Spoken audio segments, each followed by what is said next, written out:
हरे कृष्णा, राधे राधे आप सभी को। तो आज की वीडियो में हम जानेंगे, जैसे हम लड्डू गोपाल जी की सेवा करते हैं तो आपने देखा होगा कि लड्डू गोपाल जी कभी कभी उदास हो जाते हैं।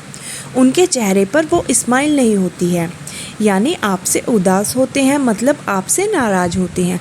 वो नाराज़ क्यों होते हैं और उन्हें कैसे मनाया जाए और कैसे पता किया जाए कि हमारे लड्डू गोपाल जी आज नाराज़ हैं। ऐसी क्या बात है कि लड्डू गोपाल जी नाराज़ हैं? पहली बात तो आप ये जान लीजिए कि लड्डू गोपाल जी अपने भक्त से कभी भी नाराज़ नहीं होते हैं। बस वो तो भक्त को अपने नज़दीक लाने के लिए थोड़ी बहुत लीलाएं करते रहते हैं। जो लीलाएं लड्डू गोपाल जी हमारे साथ करते हैं, क्या हम उन लीलाओं को समझ पाते हैं या नहीं? तो चलिए जानते हैं। जैसे हमने अपने लड्डू गोपाल जी के लिए भोग बनाया और हम वो भोग अपने लड्डू गोपाल जी के पास लेकर जा रहे हैं और वो भोग हमारे हाथ से गिर गया, तो पहला संकेत ये है। अब जानते हैं, जैसे हमने अपने लड्डू गोपाल जी को स्नान कराने के लिए बैठाया और वो जल गिर जाए, तो समझ लीजिए अभी लड्डू गोपाल जी को स्नान नहीं करना है। या उस जल से लड्डू गोपाल जी की पोशाक गीली हो जाए तो समझ लीजिए वो पोशाक हमारे लड्डू गोपाल जी को पसंद नहीं आई और उन्हें वो पोशाक पहननी नहीं है। तो इस तरह के बहुत सारे संकेत होते हैं लड्डू गोपाल जी के। लड्डू गोपाल जी हमारे कृष्ण जी के बाल स्वरूप हैं। अब कैसे पता करें कि लड्डू गोपाल जी हमारे नाराज़ हैं? काफ़ी सारे ऐसे रीज़न होते हैं। जैसे हमने लड्डू गोपाल जी को भोग बनाया और वो उनके पसंद का नहीं है, तो इस वजह से भी हमारे लड्डू गोपाल जी कभी कभी नाराज़ हो जाते हैं। या हमने लड्डू गोपाल जी की कोई ड्रेस निकाली और उन्हें पसंद नहीं आई, तो इस कारण से भी हमारे लड्डू गोपाल जी कभी कभी नाराज़ हो जाते हैं।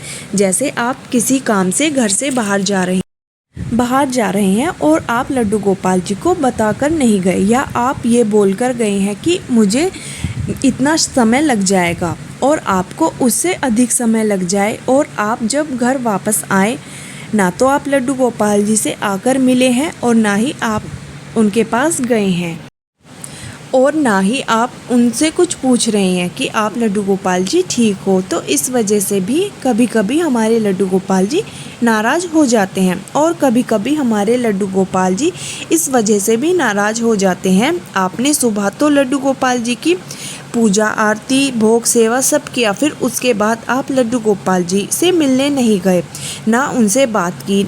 सेवा का मतलब ये नहीं कि आपने स्नान कराया, पूजा आरती की, भोग बनाया और सुला दिया।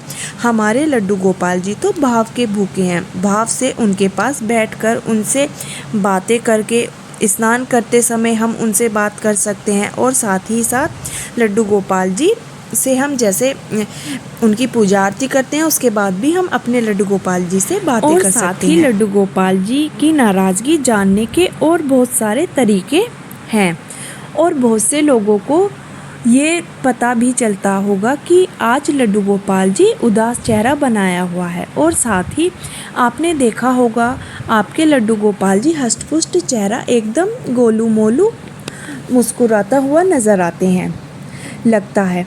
और कभी कभी ऐसा लगता है लड्डू गोपाल जी का फेस कमज़ोर सा, उदास सा नज़र आता है। जब आपके ठाकुर जी नाराज़ होते हैं तो ये सारी चीज़ें आपको मालूम होती है जब आप उनकी सेवा करते हैं। और जब आपके लड्डू गोपाल जी खुश होते हैं तो आप खुद देखेंगे कि ठाकुर जी के चेहरे पर मुस्कुराहट होती है। और बहुत से भक्त को तो ये तक प्रतीक होता है, जब हम लड्डू गोपाल जी को लेकर आए थे तब तो वो कमज़ोर थे, अब तो हमारे लड्डू गोपाल जी मोटे हो रहे हैं, बहुत सुंदर से लगने लगे हैं। क्योंकि लड्डू गोपाल जी, जब आप अपने मन से अपने लड्डू गोपाल जी की सेवा करते हैं तो ये सब संकेत हमारे लड्डू गोपाल जी से हमें मिलते हैं। जब हम क्योंकि लड्डू गोपाल जी तो एक विग्रह होता है, पूजा आरती करते हैं, सेवा करते हैं, तो उनमें जान आ जाती है। और जिस प्रकार एक भक्त ठाकुर जी के भाव को समझता है, ठीक उसी प्रकार ठाकुर जी भी भक्त की भावनाओं को समझते हैं और अपने भक्त के साथ नई नई लीलाएं करते हैं। अगर आपके ठाकुर जी भी ऐसे संकेत आपको देते हैं तो प्लीज़ कमेंट करके ज़रूर बताएं। अगर वीडियो आपको अच्छा लगा तो वीडियो को लाइक करें, शेयर करें, और मिलते हैं।